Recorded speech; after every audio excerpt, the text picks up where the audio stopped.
Buenos días a todos, un placer estar aquí de nuevo en Lima. Muchas gracias a la universidad por la gentileza de la investigación y reencuentro con Lima, reencuentro con Perú. Yo soy además un coleccionista de máscaras y justo la universidad estamos haciendo... buenos días también, querido amigo Javier, un placer haber trabajado en tu tiempo de ministro. Un gran placer tengo máscaras, y entonces justo esta semana en la universidad estamos haciendo una exposición de máscaras peruanas, o sea que volver aquí y poder encontrarme también con los amigos.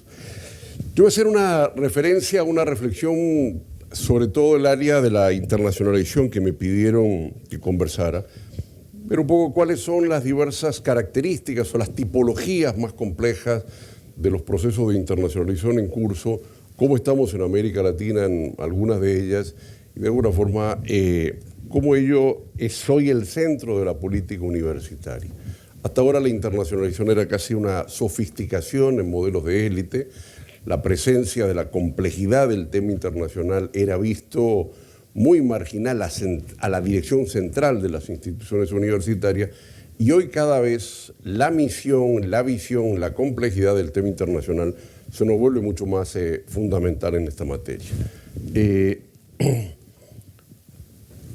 Yo pondría lo primero es que nosotros estamos en el proceso de la construcción de un sistema educativo mundial. De alguna forma, hoy los modelos de trabajo y de análisis sobre lo que es la globalización, lo que es la construcción de una economía mundo, la construcción de una dinámica social cada vez más global, nos van marcando que al mismo tiempo estamos en la construcción de un sistema mundial. Eso no significa un sistema mundial homogéneo, eso no significa un sistema mundial exacto en cual sea un pensamiento único, sino una tendencia, una sintonía, algunos llaman inclusive una sinfonía, que va construyendo un conjunto de características de los sistemas, de alguna forma, cada vez más internacionalizados. Todas las áreas y sectores productivos están en proceso de internacionalización.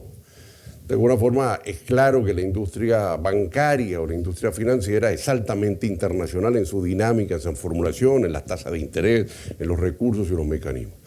La internacionalización del proceso educativo es una internacionalización de baja intensidad. O sea que hay sectores de intensidad fuerte, creciente, y en el caso del sector educativo es una intensidad, el proceso de internacionalización mucho más bajo. Y eso hace que a veces no estemos viendo la complejidad y la dimensión y la intensidad, porque ya la internacionalización en el ámbito de lo educativo es de baja intensidad. ¿Correcto? Pero de alguna forma el hecho de que sea de baja intensidad no significa que no está transformando el sistema educativo y transformando la dinámica universitaria.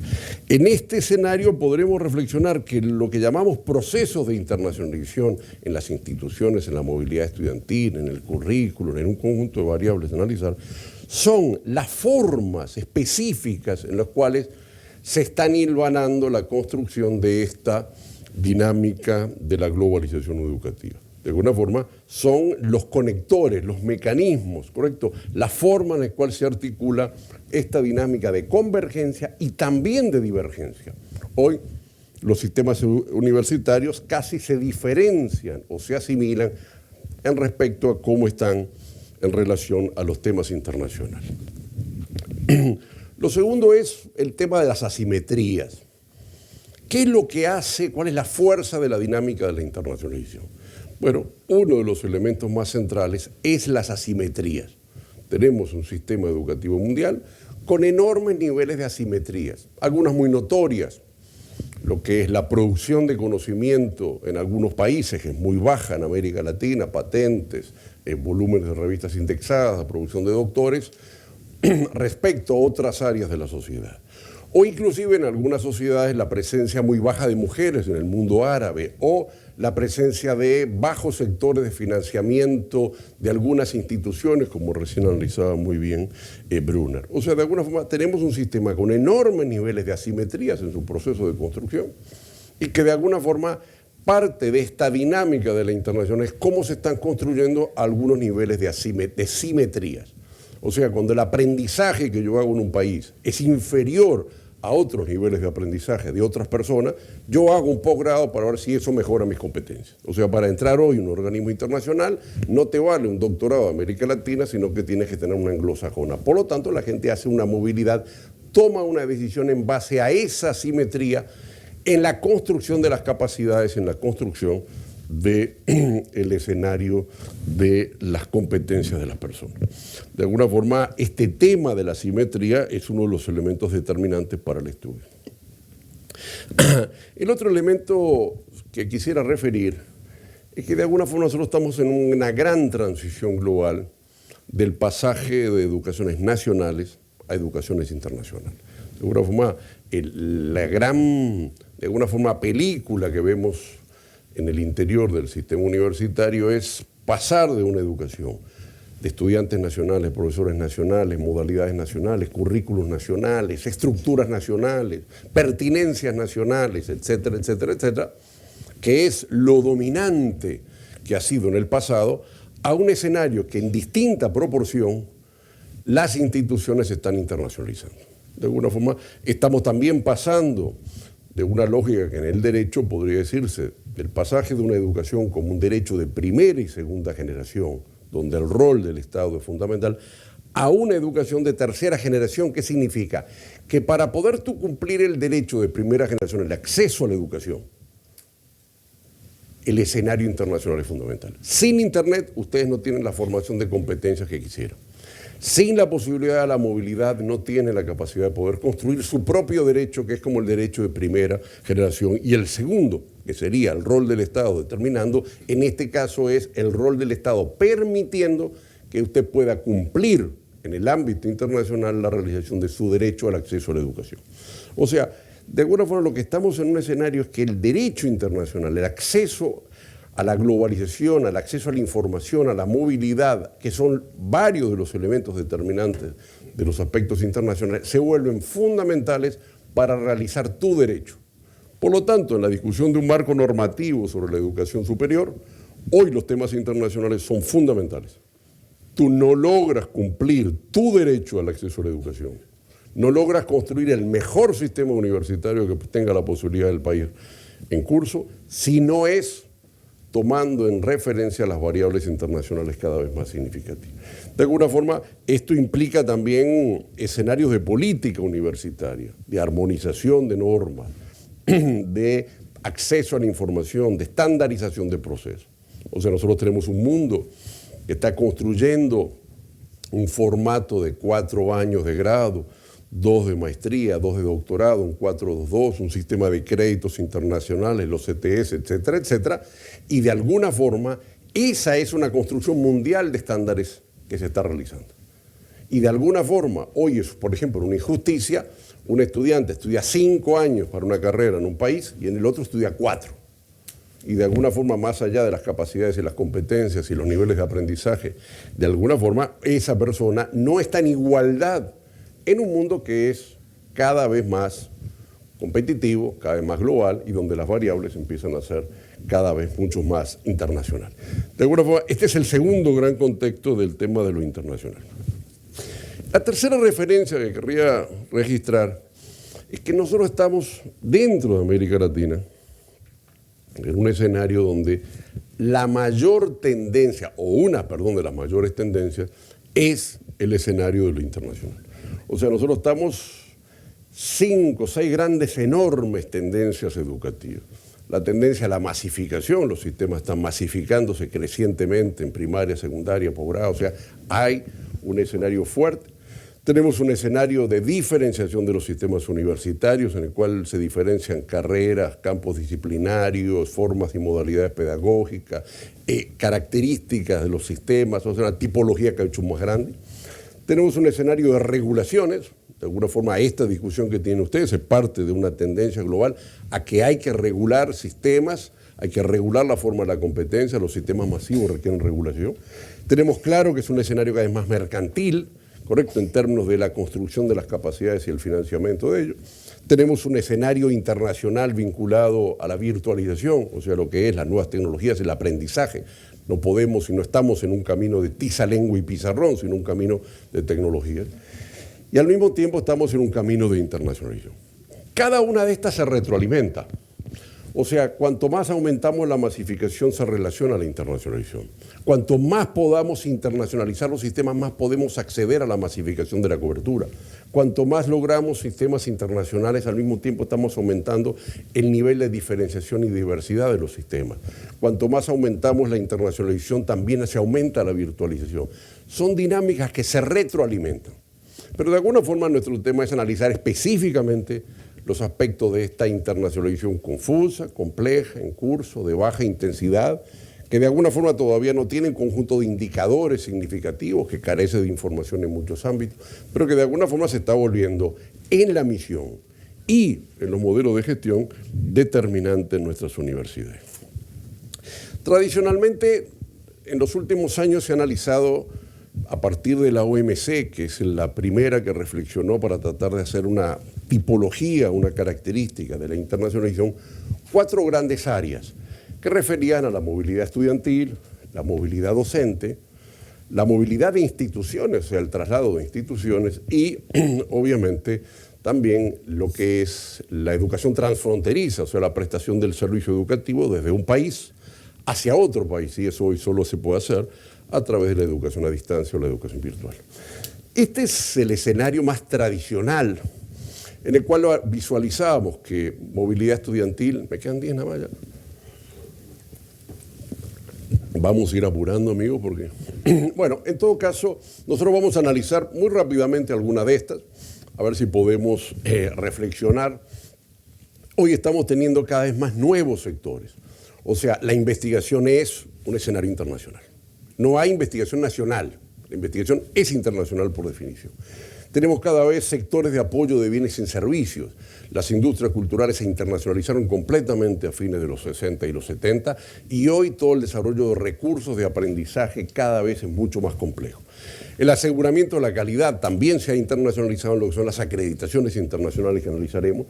El currículum, de alguna forma, cada vez más tiene una estructura, una forma en contenidos internacionales. Y finalmente también el egreso. América Latina tiene un crecimiento de la tasa de desempleo profesional.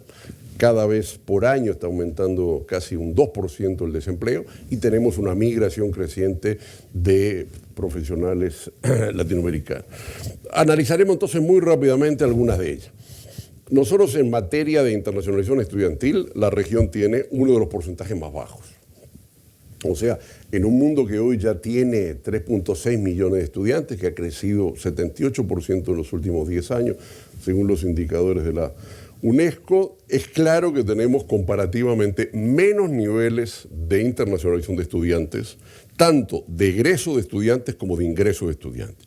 De alguna forma, nuestro sistema, bien sea por una estructura de costos, por recursos, o porque los niveles que tenemos de formación son muy bajos, no hace que sean factores de atracción para estudiantes procedentes de nuestro país.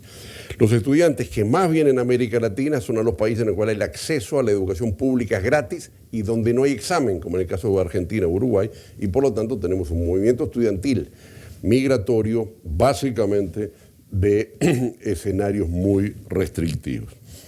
El segundo elemento de esta causa de la baja nivel de internacionalización estudiantil es baja diversidad de oferta, o sea, de alguna forma tenemos mejores aprendizajes en lo que implica el nivel de internacionalización. Cada vez la movilidad estudiantil es un requisito para el escenario de acceso a determinados trabajos globales. Nosotros en materia de movilidad estudiantil y docente tenemos un paradigma que es equivocado.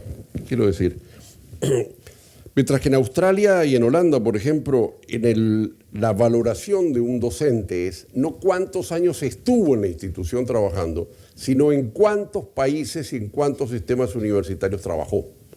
De alguna forma, el tema es que el aprendizaje, la capacidad de adquirir determinadas competencias se dan en un contexto de movilidad y análisis comparativo. O sea, Europa está puesto en un sistema al 2020 para que el 20% de sus estudiantes realicen el 20% de su proceso de formación, de su aprendizaje de grado universitario en otro país. O sea, el 20-20-20. de alguna forma es porque no es posible adquirir determinadas competencias o determinados desarrollos de capacidades sin la movilidad en esa materia. Perdóneme.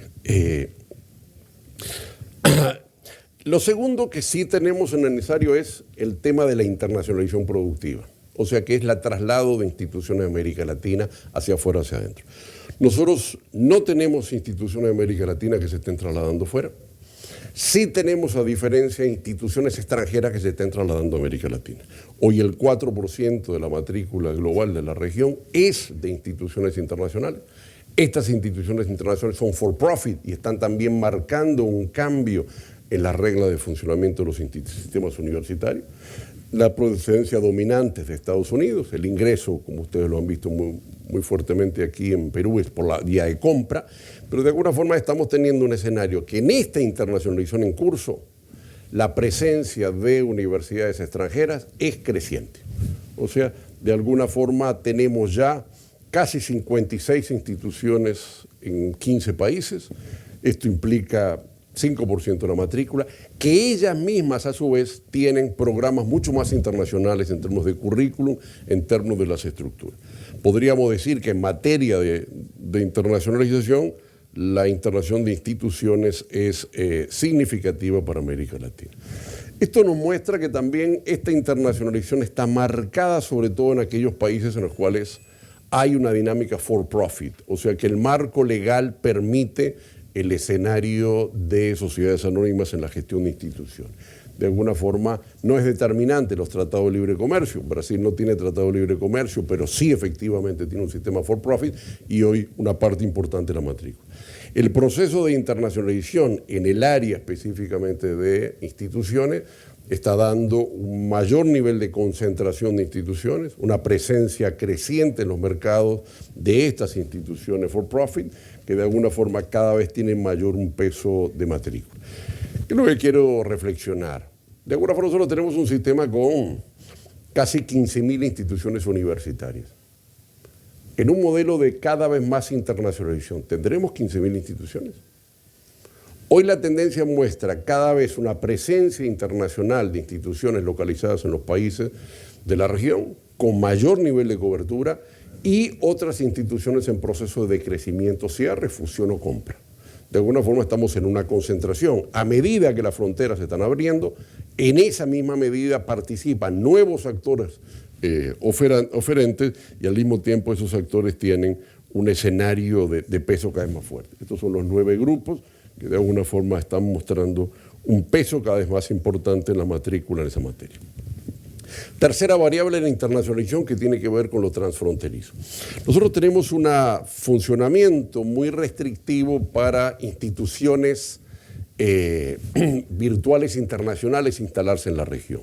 O sea que prácticamente, salvo los casos de la UOC de España o la UNED de España, casi no tenemos instituciones internacionales virtuales instaladas. Hay todo un tema de homologación, de reconocimiento de la certificación. Sí está pasando una cosa por primera vez bastante interesante, que es América Latina está teniendo instituciones de educación a distancia de la región que están localizando sus sedes fuera y están a través de las corrientes migratorias de estudiantes peruanos, ecuatorianos, brasileros, de alguna forma internacionalizándose. Esto es una dinámica que está mostrando la oferta al extranjero, pero fundamentalmente de los estudiantes nacionales. El otro sector que efectivamente tiene una internacionalización muy fuerte y marcada es todo lo que tiene que ver con el sector de bienes y servicios de apoyo. O sea, cada vez tenemos recursos de aprendizaje internacionalizado. Hoy Pearson, McGraw-Hill, Thomson empiezan a ser las bases de muchos de los desarrollos de los recursos de aprendizaje de las instituciones.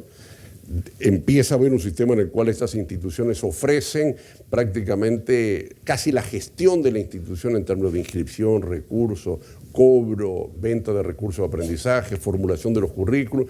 De alguna forma, estamos viendo una enorme cantidad de áreas que están siendo realizadas en forma de grandes sistemas internacionales, sistemas de licenciamiento, lo que son los exámenes TOEFL, podríamos verlo, generalizados en una enorme cantidad de otras modalidades. Esta internacionalización de los sectores de bienes y servicios es parte de una internacionalización tradicional de las industrias culturales, pero hoy ya como industrias educativas. De alguna forma tenemos las instituciones en la región, tenemos los programas autorizados en la región, tenemos los estudiantes de la región, pero cada vez los recursos de aprendizaje empiezan a ser cada vez más internacionalizados. Tenemos, sin lugar a duda, y uno de los elementos más tradicionales, cada vez un currículum mucho más internacionalizado. Asignaturas comparativas de estudios internacionales, idiomas, de alguna forma cada vez los estándares de créditos, de las formas de ciclos, se están internacionalizando y inclusive cada vez más las pertinencias son internacionales. Una discusión entre lo local y lo local y de alguna forma esto es también un escenario de la creciente migración internacional. En algunos casos, por ejemplo, en República Dominicana hacen una carrera de 4 años de ingeniero nuclear, 2 años se hacen en República Dominicana, otros 2 en Estados Unidos. Es un programa estructurado y que básicamente lo que ayuda es la migración estudiantil o profesional para Estados Unidos. O sea, de alguna forma empezamos a tener, en la medida que el currículum se internacionaliza, muchas veces somos terminales de una dinámica de formación profesional hacia los países centrales. Hay que estar muy claro en esta materia de que los países centrales cada vez tienen más dificultad de formación de recursos humanos, cada vez se están cambiando los sistemas migratorios, expulsando mano de obra no capacitada para atraer mano de obra capacitada. Hoy la discusión de la legislación, del cambio legislativo en Estados Unidos es casi triplicar lo que son las becas H1 o 1, que son las becas de alta especialización, y de alguna forma estamos teniendo crecientemente procesos migratorios que obligan a estandarizar, que obligan a sistemas mucho más compartidos de articulación internacional. En materia del aseguramiento de la calidad también hay una enorme tendencia internacional. O sea, hay diversidades de alguna forma que marcan una característica de la internacionalización de los sistemas de aseguramiento de la calidad. De alguna forma hay diversidades, tenemos acreditaciones de instituciones localizadas en un país que avalan reconocimiento fuera, acreditaciones que de alguna forma son de estándares internacionales, correcto. Los rankings comparativos es una forma de acreditación internacional comparativa. De alguna forma el servicio de control y aseguramiento de la calidad muchas veces porque los países no lo hacen con los niveles de rigurosidad de alguna forma necesario, lo estamos viendo internacionalizado. O sea, las agencias internacionales. En el 2006 la BED, que es la grande de ingeniería de Estados Unidos, pasó a poder ofertar fuera de su país de origen y hoy ABET está presente en muchos países.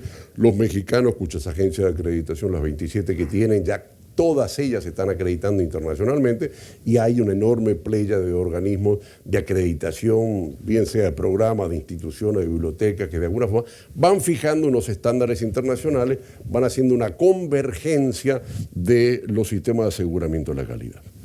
Los resultados, podríamos decir, de este sector de internacionalización, nosotros tenemos un creciente enfoque académico, pero también hay un creciente enfoque económico. Son dos dinámicas conjuntas que al mismo tiempo, sin lugar a duda, que mejoran la formación del capital humano en nuestros países, que forma estándares globales en materia de una tendencia a la internacionalización o la construcción de un sistema educativo mundial, ayuda claramente a formar competencias que los países no estamos en capacidades. Si quisieran tener un doctor especializado en derecho espacial, no tienen capacidades y no es posible construir un programa con la cobertura para tenerlo en el país. Por lo tanto, para acceder a algunas capacidades y competencias de los nacionales de los países, no hay otra forma que procesos de internacionalización.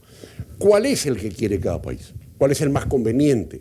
¿Cuál es el que puede formular políticas? Hoy tenemos uno claro que limita, por ejemplo, la educación transfronteriza. Ninguna institución puede ofertar acá.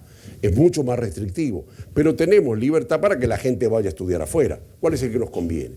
Tenemos facilidades para que las instituciones internacionales se instalen, pero de alguna forma tenemos bastantes dificultades para apoyar instituciones locales para que actúen internacionalmente.